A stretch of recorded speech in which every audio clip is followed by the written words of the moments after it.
Okay, how to understand project worksheets. Let's go under reports. You can see there's legacy, um, all reports, custom, and there's standard. Okay, standard. I usually will just stick to legacy because here you have multiple reports that you can at least start with. Okay, so project worksheets, you have the basics right here. I always consider anything to the client,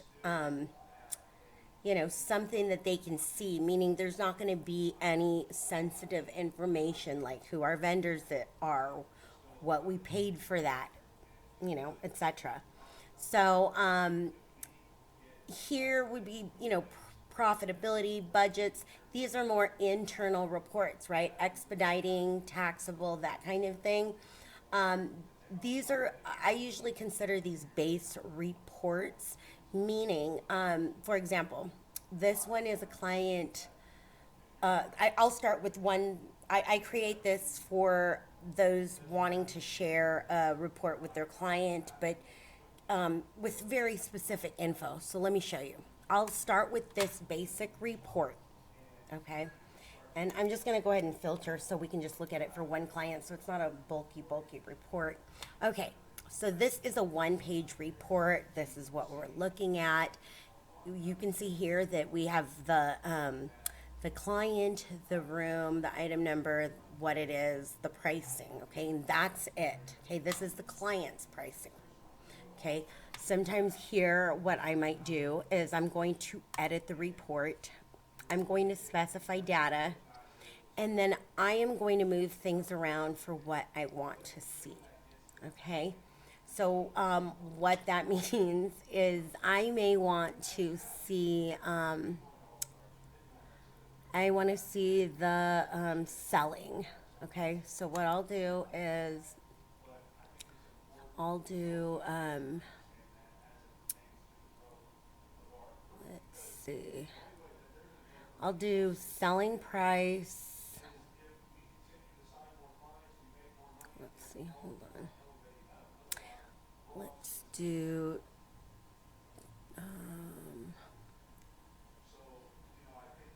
client total balance. Let's see. Hang on, let's see. We do want these costs in, so maybe we will hide this, and this. We do want the total, okay? And then I want to put, I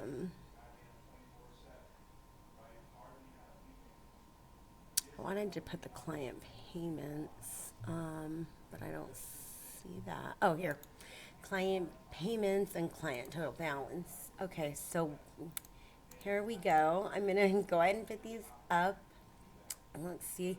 I click generate and let's see what it shows. So now you can see that it still has the totals, it has the client payments, and it has the client balance. Okay.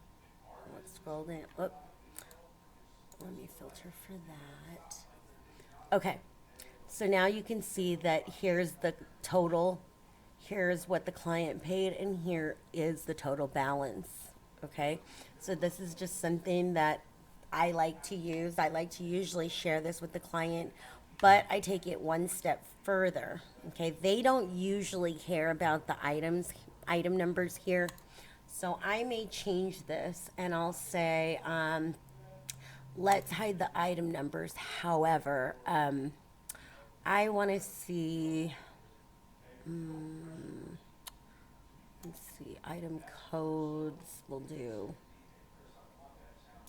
let's do proposal number and invoice number because usually the clients know that. They don't have our order number usually, but they have this other info.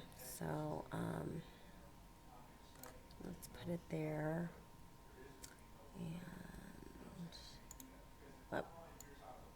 And let's put this up here. Okay, so now we have it a little bit with a little bit more info. Okay, so now you have the proposal and the invoice number if applicable. I thought we hid that. Maybe I didn't. Okay, there we go. Now we hid. So now you can still see the room. I like it that way because I like to total it in that way. Proposals, you can see some of it is not invoiced. And regardless if it was invoiced or not, the reason why I like to know that is Studio won't make an amount due. So a client doesn't owe us just because we propose it. They only owe us if we invoice it. Now, if we do a proposal, we can specify the amount or the percentage that we want. I usually ask for 100%.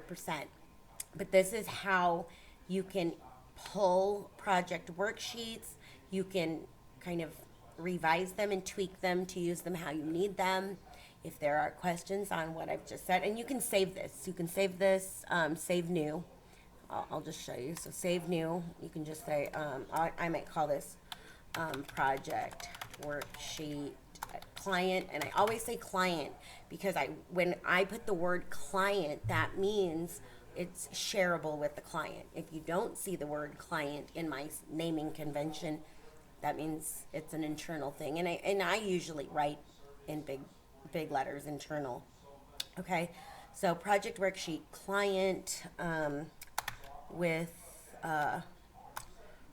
prop plus invoice payments plus balance.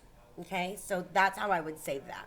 So that way, when I'm looking for reports, that I know that this is a project worksheet for the client with a proposal and invoice number showing and payments with a balance. Okay, so I just save that. So now it's there in custom reports right here. Okay, that's the one we just created, and you can see now it just generates that same one. Okay, if there are questions, leave them in the comments, like, post, and subscribe. Let's keep them going.